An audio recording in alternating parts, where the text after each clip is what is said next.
So I'm back. I have finished school. Slay. But also I want to say thanks for 215 subscribers. I saw that my video from like a couple months ago where I was going to the biggest Barnes & Nobles in New York City, that exceeded my expectations and now is at 2,000 views, which is not much at all. And 210 plus subscribers is not a lot, but to me it means a lot. I did not think I would make it to 200 this year. Thank you. As you can see by the title, I'm going to be updating you on every single book I have read, a couple books that I have bought. It's not much. This is like basically the pile. I've only read like, let's say like 2.5 books in May. All right, clap if you think she should suffer. This is like the least amount I've read in like a year. I need to hurry up so I can get to my 75 book goal. Let's just get into a couple books that I'm anticipating on reading. So first, a couple weeks ago, I picked up Happy Place, like pretty much right when I saw it came out in person in Barnes & Nobles. I picked this shit up. I have each read 5 out of 5 stars. I haven't read The People We Met on Vacation, but I have it. I'm just saving it for when I go on vacation because I'm crazy. Another book I picked up from Barnes & Nobles recently was the prequel to the Hunger Games series, The Ballad of Songbirds and Snakes. Susan Collins, obviously. Don't know if I'm gonna love it, but I'm just gonna read it because it's like a requirement in my childhood brain. Like I must read this and I have to watch the movie, obviously, even if I don't love it. Even if Pete and Katniss is not in it, it's fine. So let's get started with the actual books. In March, I read 4 books. 2 of them were part of a series. This is the Windy City series. The first book is Mile High by Liz Tomford, and the second book is The Right Move. These are sports romances, recommendation from Steph Boyer. I actually really like these books. These are really, really cute. They both have a little bit of a spin to the sports romance, so it's not so typical. But a quick synopsis. So the first book is about this girl named Stevie. She is a flight attendant, and she happens to get a job where she's working on a private plane with a bunch of hockey players. And on the plane, she meets this guy, and his name is Xanders. And he's a hockey player, very famous, makes a lot of money, blah, blah, blah. And they're immediately attracted to each other. They have this enemies to lovers, but it's more like flirting enemies. Like she's annoyed by him. Like he would just like ask for her to bring her club soda with lime like every time just so he could annoy her, just so he could see her. That kind of energy. And they kind of hook up and then things kind of escalate and it's very cute. I really, really love the writing in here and I love the banter. I really love the first one. But honestly, I can't tell if I liked the first one or the second one more. This is The Right Move. This is about Stevie's best friend who also is a flight attendant with her on the plane with the hockey players. In this book, it starts with her getting dumped by her longtime boyfriend and it forces her to think about moving out of Chicago. But Stevie says, wait, hold on. I just moved out of my brother's into Xander's place. But my brother doesn't live with anyone and wouldn't mind having a roommate. Now, Stevie's brother is a hotshot basketball player. Like I know I said Xander was a very popular hockey player. Think about Stevie's brother Ryan as like literally Steve Curry. Stephen Curry? I don't know anything about that. I don't know anything about sports. Steve Curry? It's almost 1 a.m. Stephen Curry? Am I fucking losing my mind? Think about him as LeBron James, actually. That's better. That's how popular he is. He lives alone in this very nice apartment, and he's honestly used to being alone. He's a little bit a loner, mysterious, like a little bit like standoffish. So he's not excited about having Stevie's very bubbly, exciting, blonde, beautiful friend stay over when all he wants to do is just stay in his solitude. She gets convinced and she moves in with him so she can keep her job and stay in Chicago. Things start to happen and eventually they have to start fake dating. Can't tell which is better. Like, I really like both of them. It's one of those books that I have reread scenes time and time and time again. It is very steamy. It just gives you butterflies. It's just so cute. Like, the next book I read in March is Springtide by Kai Stevens. So this book is about a girl named Harper, and what drew me in is she is a physical therapy student. She's very bubbly, she's very happy, and she's always willing to help someone even if it kills her. She's a lifeguard and she always sees this guy and his name is Luca, and I think he works on the dock or something, like that's his job. I don't really remember, but basically they know of each other, they go to the same school, blah blah blah. He's a football player and he needs to get drafted into the NFL so he can make money for his family, and he's basically like taking a lot of pressure on himself. But unfortunately he hurts his knee and he is trying his hardest to not let his coach see so he doesn't get benched, so then he doesn't get seen by reps or whatever. Obviously his knee's getting worse and he doesn't know what to do, so him and Harper kind of run into each other. It's so confusing. Harper has this internship where she needs to work with one of the sports teams, and she gets assigned first to the football team, and she wants to be assigned to the baseball team because her crush at the time is on the baseball team. So in order for her to switch to the baseball team, she lies to her official that the reason she needs to be switched to a different team is because she's dating one of the football players. And What did he say? of course they ask, are you dating? Who are you dating, Harper? Who are you dating? And she says Luca. So basically she tells everyone that she's dating Luca, and Luca hears about it because obviously he's like, what's going on? Eventually they talk about it. They come to an agreement that he will allow everyone to think that they are dating, and for an exchange that Harper will help rehab his knee. I've worked in physical therapy offices, so I was immediately like drawn to that trope. Love reading books about STEM girls or STEM students. Okay, the next book and last book I read in March, Throttle. This is the first book in the Dirty Air series from Lauren Asher. I want to pick this up because I just finished the Billionaire series from Lauren Asher, which is one of my favorite series from this year and last year. So I read it. It's honestly my least favorite book I've read in the last 2 to 3 months. I honestly did not very much enjoy it. I thought it was kind of boring. This book is about a girl named Maya, and her brother is an up-and-coming F1 racer. Now, honestly, I had no idea what F1 racing was. Like, I'm not even kidding. Most of this book was just me being like, what the fuck is going on? I was just like legitimately so confused. Like, I do not know anything. That was kind of the most interesting part, was forcing myself to like look up racing details because I seriously did not know what they were talking about. Other is a new up-and-coming F1 racer, and he had just won his Grand Prix. I don't know the terminology.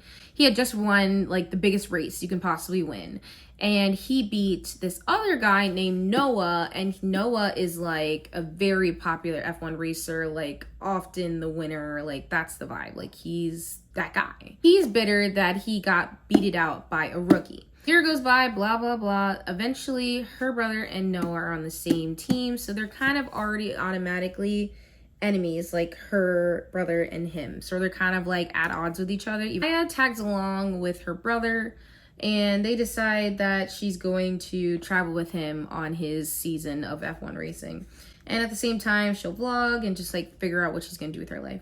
So, of course, she meets Noah, and they don't really hit it off at first, but over time, she kind of just gets to know him and his charm, and I just, like, didn't love their relationship. Like, I thought their relationship was very boring, very blah to me. There were weird things that I didn't like about him. There were jealousy things I didn't like. I don't know. Like, even their dates were boring. The best part of the book was a little bit knowing that they were in like a secret relationship, and I always enjoyed that, but even that part was boring. It was just like, okay, they're like hiding. And you know what bothers me the most about Brother's Best Friend, which I think I've explained on my channel before, is that the problem is unless there's a good enough reason, because Brother's Best Friend in theory is so good. Like, they were hiding hard away from her brother, and in the end when he learned, he was pissed, but he literally got over it. Like, felt like Maya, like, I love that she had a YouTube channel, but they kind of just made her seem like blah. I don't know if I'm gonna read the other ones. Let me know if I should, because sometimes the first one isn't good and like the second one's better, so probably get like a 2.5. Sorry. So let's move on to May, and this is probably definitely my most interesting stack of books, more diverse. So first I read Maria Zapata's From Lukov with Love. I'm back on my Maria Zapata bullshit. I've read 2 more in the last 3 months. This book is everything. obviously. Everyone knows about this book, so I don't need to say too much. But basically, it is about this girl named Jasmine. She is a great ice skater, and she competes heavily. Right now, she doesn't have a partner in the beginning. But this guy named Ivan, who she's known since they were kids, and they kind of always bicker with each other, like a lot. Like they bicker very heavily. Enemies to lovers, but it's more like rivals to lovers. But essentially, he proposes to her that he needs a new partner to compete in the following year. He proposes to her, and first she's kind of confused to why, because you know they butt heads a lot, but they become partners. Martin Zapata is so good at developing a true friendship, a true partnership before you get to the romance. Obviously, it's slow burn. You don't really get that satisfaction until the end. There is a little bit more give, I feel like, in this book. Like, I feel like other books from her, The Wall of Winnipeg, literally the end, and then it ends like immediately. Like this one has some give to it. This one, they do have a little bit more romance beforehand and then things happen. So it kind of gives a little bit more satisfaction, but don't you worry, it's still slow burn. You're still going to have to wait until 80%. I read this in one sitting, like most of it.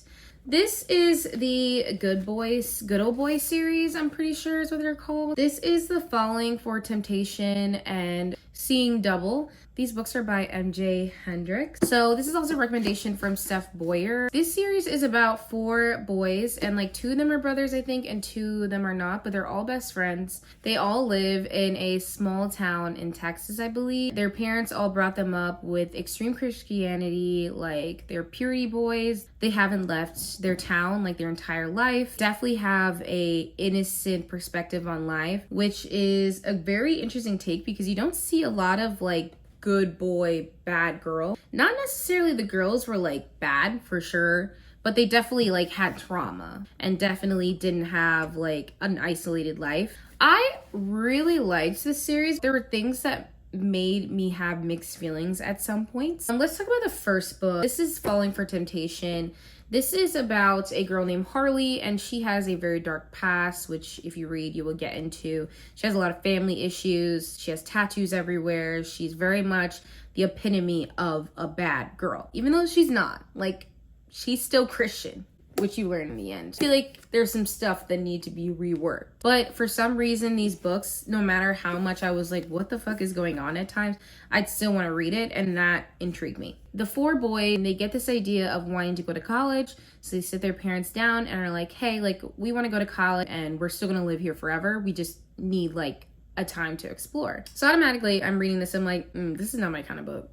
They allow them to go to a college in Texas. So the oldest of the group, his name is Adam. On the first day of him getting to college, he sees this girl named Harley, and he kind of just immediately falls infatuated to her. There are a lot of things that happen in this book. It's interesting to see the exploration of him, how they like deal with this culture shock, essentially. This book is the sequel.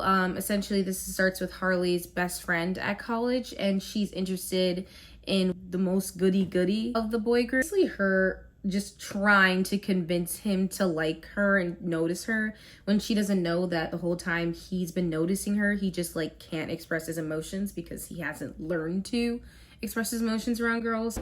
It's interesting. I forgot about this book. I think it's called Sweet Spot. Don't know what it's by. And you know when you just like go on Amazon and you see a random book being like detailed and you're like, gonna read that, and you read that in like one night. Like that was the vibe. But I don't really remember too much. I seriously can't remember their names like at all. If you're looking for a book that just like has that steam factor and you want that instant satisfaction, I think that's why I literally picked it up, not to be like whatever. I just wanted like a steamy book to read and something that was easy and was gonna get to the point but had a good decent plot. Would recommend Sweet Spot. Next book I read, honestly, I was very pleasantly surprised by this book. This is Coach by Devin Perry. I've read 2 other books from Devin Perry. I believe it was the Eden series. If you guys remember, I read in the beginning of the year. Wasn't my favorite series. I did not hate it whatsoever, and I thought there were interesting plots. I was a little bit disappointed by the book, so I decided to pick up Coach on a whim because I liked the single dad trope. So this is basically about a guy named Ford, and he is an ex-football player. He has a daughter. He is divorced. He gets a job back at his old university, as a football coach. And guess who's also working there? His ex-college best friend named Millie. And him and Millie have this weird thing where they were best friends and everyone thought they were together, but they never were. And he always had this bitchy girlfriend that ends up being his ex-wife. Just gives vibes that everyone knows that he's with the wrong girl. And at one point had once kissed, but had never been together ever. They now are just now seeing each other for the first time after 10 years. Kind of dumped Millie and her friendship for this other girl. He never gave Millie closure for how their relationship went down. But if you're looking for a single dad trope with a little bit of football influence, I'd recommend. I read this in the beginning of May, and this was my last real read. This is Luna in the Lie by Marina Zapata. I think I need to do a full Marina Zapata breakdown of all the 5 books I've read from her. I think this is my favorite Marina Zapata book. First of all, this is a big daddy. I think this is her biggest of all the books that I have from her personally. This is just so interesting. There's so many things going on. This book is about this girl named Luna, and she works in a car shop, and she's the only girl that works there. She paints the cars, and her boss is named Mr. Ripley. They have a huge age gap, which is very typical in Marina Zapata's books. Basically, they've been working together for 3 years, so that's kind of the relationship. Luna is a very beautiful, bubbly person. You learn over the entire book how her past has influenced her as a person. You realize like she has such a dark, complicated past that I couldn't even begin to explain. She has sisters that are part of it. Her father is a weirdo. There's so many facets to her. And eventually her and Ripley kind of develop this, again, Marina Zapata has this way of making characters that seemingly aren't gonna go together become partners. And that's exactly what kind of happens over time. Ripley's a very much standoffish. He's kind of mean. He's mean to her a couple of times. It's almost a little heart-wrenching listening to how mean he can get. You realize over time that he's always just very fond of her. Probably one of my favorite parts of this book, if it hasn't convinced you already, is the groveling. Probably the last 20% is probably one of my favorite, most enjoyable Marina Zapata books. Like I've never enjoyed 20% of Marina Zapata's books so much. And as I'm saying, in a lot of her books, a lot of them, you get to the end, it's a kiss and it's done. But this book, it's so long. It's still slow burn. When he fucks up and he realizes he needs to make it up to her, it's probably one of my favorite. I feel like it's hard to find a book where the girl doesn't immediately give in. And Luna, like, she grows a back. You see her growing a backbone over time. You see her building up her confidence and not letting people steamroll her all the time. After Luna and the Lie, literally I just got into finals week and I was like, look, if I want to pick a book, it has to be a book I've already read because I can't get invested. I decided to read the To Love to Hate series again. I don't know why. I just like picked it up and I just remembered like how cute they were. I have a couple videos of me last year reading these so I can put them in the icon. Anyways, it is so late. I've been talking for 45 minutes. Like and subscribe, and I'm gonna get to reading soon on Happy Place, but I'm really excited for the summer and I love you. Bye.